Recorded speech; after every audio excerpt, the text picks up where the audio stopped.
and it might tilt the odds a little bit. But this is, I know I brought up that everyone was waiting for this, but for me and Gary, we have been waiting for this segment all show. So, Gary, I'm going to let you start. We got the Los Angeles Lakers versus the Denver Nuggets. Undo What Laker fans. are you thinking is going to go? I was about to say it's not Yeah, Lakers versus Heat. Might be in a rematch of the bubble, baby. Nah. I got obviously an old school finals matchup of the Celtics versus the Lakers. I thought this was going to actually happen last year or the year before, but now I think LeBron will come back and now beat the Celtics like he always did. But I'm basically skipping over the Nuggets. But let me say my Nuggets prediction: Lakers in 6 again. It's going to be a Lakers in 6 extravaganza every single round.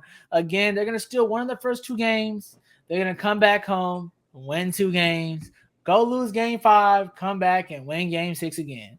LeBron James, first of all, let's just start from this. Jokić, sorry, buddy, old pal. You were a great player. You were an MVP, a top 2 player in this league in terms of centers, maybe top 5 player right now. But so far, I've seen Anthony Davis gives you fits and problems because he's athletic and long, just like you. He's not going to give you no easy buckets at the rim. Yes, you might be able to back him up with your bahoos, or whatever you want, caboose, however they say it, and go all the way down to the rim. He's going to go quick and things like that. And yes, Jamal Murray's getting another level, bringing up buckets left and right. And they stole our guy. I don't want to say our guy because, again, I'm a LeBron fan, but stole KCP, brought him to that team. So they got a lot of guys. They're very deep, so I would not be scared too much. I would not be, let's say, I wouldn't be surprised if a couple of these games come down to the last 2 minutes, overtime, things of that nature, because that Denver Nuggets team is knocking on the door. I think Draymond said the other day, too, I seen to listen to his podcast, that this team's really coming and really feel like they're taking the next step. So obviously, if he sees that, feels that, I'm going to trust the heart of a champion, and he sees that, and I've been seeing that. So I'm going to say that's coming around the corner. But I think LeBron's going to do what he always does. He's going to say, hold on, young fellas. Hold on. That's like he did versus the Celtics. That's like he did against those Bulls teams back in the day. The Indiana teams, Kawhi's teams, whatever's teams you want to say, even Curry's teams a few times. Only person that really knocked them over the head the first few times because they were the older bunch was the Spurs team who said, buddy, wait up in 2007. It's our turn first. So I think LeBron's going to say, hold up. And like I've been saying, me and Kev been saying it the whole time, LeBron's going for that 5th ring. They got the bodies to beat this team. They're deep enough. They got enough shooting. They got enough in the paint protection, which is a big thing because, again, they don't have a rim protector. And the Lakers now will be going to the rest of the playoffs now. The only person that was a little scared about was Embiid, who's going to be stopping for the rim. So now LeBron is going to have a freight train to the rim no matter who's going to play. Because we know Jokić ain't stopping nothing unless JaVale McGee wants to come in there and play 20 minutes. But let's be honest, how many minutes really going to play and take Jokic's minutes away? Only thing I'm a little bit nervous about, K, before I let it go, that run, and even I think AD said it, and he was a great point. That's why I watch all these guys' interviews, is because what he said was Dwight Howard did help that run and putting that about 10, 15 minutes spell, 5-6 fouls, slap it on Jokić, to slow him down a little bit and just to give him a little bit, just give him a little slap around, give him a little bit of feeling touch up in the paint. So when AD comes in there, that's now he's not getting the full load. So I would just say that might be an issue, but I still think AD, if he shows up and shows out like he's supposed to, especially in the defensive end, I feel like we're going to have a couple games like we did last year. We're going to have a couple Reeves games, Rui game, I have a Russell game, I have a Reeves game, but they're going to get it done. Simple as that. Hey, Gary, you are preaching. Hey, man, Bron in 6. All right? Bron in 6. Straight up. Like Gary mentioned, that we go back and forth with the Joker versus Anthony Davis, and I think Anthony Davis is going to give him fits. He's been, honestly, the best defensive player in this playoffs, and I feel like he's going to give the Joker a lot of problems. Uncle Manny in the comments had a really good comment. Jokić has a great supporting cast and bench. We talked about Jamal Moore. We talked about Michael Porter. This cast is finally back together and healthy, but no one wants to talk about the Lakers depth. The Lakers are undefeated when D'Angelo Russell scores 17 points or more. Austin Reeves, Roy Hachimura, Dennis Schroeder, the Lonnie Walker show. This team is deep and they play defense. They're going to defend the balls to the wall, so I feel like it's going to be a mismatch. And what everyone's not really talking about is the Joker's going to have to go on the perimeter and guard AD. And we know he's slow-footed. Everyone says he can't jump. He's going to have to go out there and defend AD on the perimeter. And if you switch and put Aaron Gordon on him, it's going to be a problem. Every series that the Lakers have played so far, they've been able to switch. We start with the Grizzlies, Jaren Jackson and Dylan Brooks were able to switch. You have with the Warriors, you have Andrew Wiggins and Kevin Looney, you're able to switch. Aaron Gordon and the Joker, you don't really want to switch that AD LeBron pick and roll. So I feel like that LeBron's going to live in the pick and roll, and I think he's just going to dominate him. So I'm taking the Lakers in 6. Toddy, I see you want to say something, man. So let me hear it. What you thinking? I think this. You don't want to see LeBron in the finals. I think. Okay. You know you don't. Come on now. I think this matchup is a lot more closer than a lot of people are looking at, and kind of just we're saying it's close. We're saying it's not close. Denver. I think Denver. Them being the number 1 seed. The Joker been averaging at least. Shaun. He's been averaging like 35. We've been seeing the emergence of Jamal Murray, kind of the same bubble Jamal Murray that we've been getting. MPJ can get hot at any given time. With that being said, I like the Lakers in 7 games. Like we said, LeBron is just been on a different level this whole year. He didn't really play. He didn't really have a LeBron type game until the closeout game in Game 6 when he had that 30-point game. That's the good part. He doesn't really need to average 35. We all know if he needs to go get 35 points, he's for sure going to go get 35. We've seen Austin Reeves. We've seen Rui. We didn't really see Rui this last series too much. We saw the Lonnie Walker game. AD, he has to be a little bit more consistent going into it. But like Garry said, when AD usually goes up against Jokić, it usually gives him some problems. And Kev also mentioned that Jokić is going to have to go on the perimeter and guard Anthony Davis, and I think that's going to give him a little bit of fits on the defensive end. But I think Jokić is still going to dominate in this series. I think it's just going to come down to, LeBron is going to be the deciding factor, and we know his greatness usually prevails in the playoffs, and this is Jokic's, second time at the Western Conference Finals. LeBron's been here. Well, I wouldn't say Western Conference. He's been there a bunch of times, but he's been in the conference finals many, many times. So this is no new rodeo for him. And like we said, this is going to be a bubble rematch. But this time there's going to be fans involved, and Denver has the home court advantage. So I think the Lakers do get it done in 7 games. All right, devil's advocate time. What do you think, Shaun? And just real quick, Denver's favored, I think, in the series. I'm looking at it right now. It looks like they're favored, but just FYI. Nuggets are. Yeah, Nuggets, yeah. Well, so I know that Kevin was signaling to me as the devil's advocate here, but I mean that's Garry. That's Garry's job. But I just wanted to say real quickly because we have the notepad that never lies.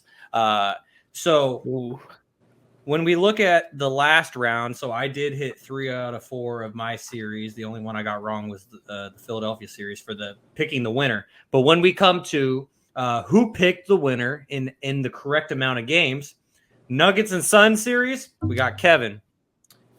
Warriors and Lakers series, Kevin and Garry. Celtics versus 76ers, we got Garry. And then Heat versus Knicks, we got Shaun. So got 2 Garys in there. Just saying. Yeah, 2 Garys, 2 Kevins. So you're still not quite in first place. I rock with Kevin. It's all good. Me and Kevin always thinking right. Always thinking right.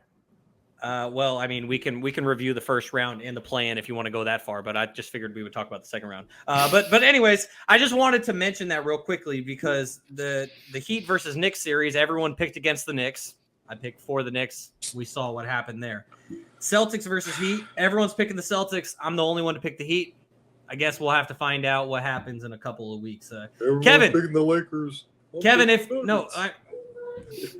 that what I sound like? I don't know why you doing like that. I mean, it's okay. But anyways, Kevin, if I'm wrong, you can play this back in a couple of weeks. But I'm going with the Heat by themselves because no one else wants to be. And the thing I kept hearing from Jaevon that I just have to address real quickly is Denver? No. I just didn't get a chance to bring up these results from the last round to reference why I'm going to be right about the Heat. I had to take a moment. I'm sorry. I had to pull it back. Okay, we get it. And the thing I wanted to say to Jaevon real quickly, where he just kept saying, they have Jimmy Butler. Who else? They have Jimmy Butler. Who else? I guess we're going to find out. We're going to find out. We're going to find out, Jaevon. You named every player on that roster. I guess we're going to find out. Getting to this Nuggets versus Lakers series. Do you guys know the elevation that the ball center is at where the Denver Nuggets play? Yeah. What is it? No, I don't, man. 5,280 feet. Before. Do we know? Actually, Gary, let's check the stats. Have the Nuggets lost a home game yet in these playoffs? No, they haven't. No, I'm talking about in general. I think Melo lost to the Lakers. I'm talking about people lose in altitude, man. We just called back to 15 years ago. Yeah, people lose in altitude. That's what you're trying to say. Like, wow. I hate this altitude argument. I know it's like they get a little tired and things, obviously, but don't tell me LeBron James I'm going to start cramping up and choking up on the floor here, and they can't run down the floor no more and dunking on your head. Trust me, but I don't know it's big of a difference. That's what they be trying to make you think. So they're 5,000 feet in the air, huh, Shaun? 5,280 feet in the air. That equals 1 mile. They're mile high. That's how high up they are. And so my point. That's a good connection. Hey, thank you very much.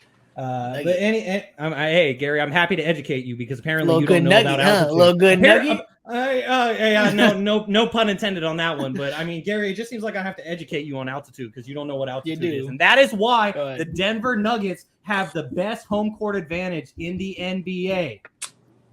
Okay, what did we see from the Lakers ain't lost at home. That is Kev, right? They ain't lost at home in the playoffs. No, sir. Oh, hey, just like the Nuggets haven't, Gary. And who has home court in this series? Who has home court in this series? The Denver does. And who's gonna have after game one? So real quickly though, if neither the Nuggets or the Lakers lose at home, like we haven't seen them do in these playoffs, that would mean that the Nuggets win this series in 7 games. I'm picking the Denver Nuggets to win this series in 7 games. I'm not saying that. You better pick them in 6. You better pick them in 6. I don't care. Anyone says LeBron ain't losing no game 7, and I bet my car, house, everything on that. I ain't with that. I ain't with that freak. Hey, so like that. I'll bet whatever you want to bet, bro. LeBron ain't losing game 7. Bring it, Gary. Bring it. It's the world against me right now. Bring it. Let's go. Kevin, earlier you mentioned you wanted to hand Clay's Game 6 gimmick to LeBron, and you gave us the stats to back that up. You don't need that. Has LeBron ever played a Game 6 or a Game 7 in Denver? Kevin has he not? Oh, really, Boston, Gary? which is 10 times harder. I didn't know that Boston was at mile high. I'm screaming right now. No, the fans are better. The fans are the one of the loudest ones in the whole building. They're literally one of the loudest fans in. As you can see how the Sixers crumbled. You can see how the Sixers crumbled. They're one of the loudest fans in the arena, and everyone knows that we're actually tied with them. The Kings and the Celtics around the league are the loudest fans in the arena. You want to be all on altitude. All right, altitude, man. All right, altitude, man. We'll see. Altitude. I would love to be at altitude. I might be there in about an hour or so. But yeah, I'm just gonna leave it there. I feel like everything that needs to be said, and or has been said. Picked the Lakers in 6. They got the coaching advantage, Shaun. Nope. Yes, experience. Yes, experience. Yes, experience. Darvin Ham Michael did go to Malone the finals and win a ring. He did win a ring as an assistant. Okay, that's not knock assistants now. We gave credit to our guy Mike Brown winning rings on his assistant. Okay, Gary, but he's asking. Yeah, but Gary, he is asking who has the advantage. Gary, he's asking who has the advantage as a head coach, and I'm saying it's Michael Malone because he has more experience. I think it's LeBron, and he has. I think it's LeBron. Kev, you disagree with me? I think it's LeBron. I think LeBron has a head coaching advantage. That's what I think. Oh my God. LeBron, so we're closing out, fellas. Do we have any closing thoughts? I just want Shaun to pick. I can't believe he picked Nuggets in 7, bro. I'm about to get on. This is about to be a. I know we didn't talk about it, but we got a Niners and Steelers Week 1 matchup.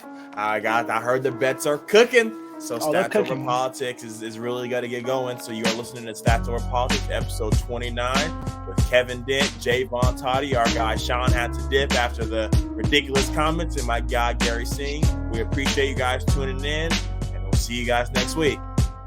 Peace. Love you, Shaun. He's been a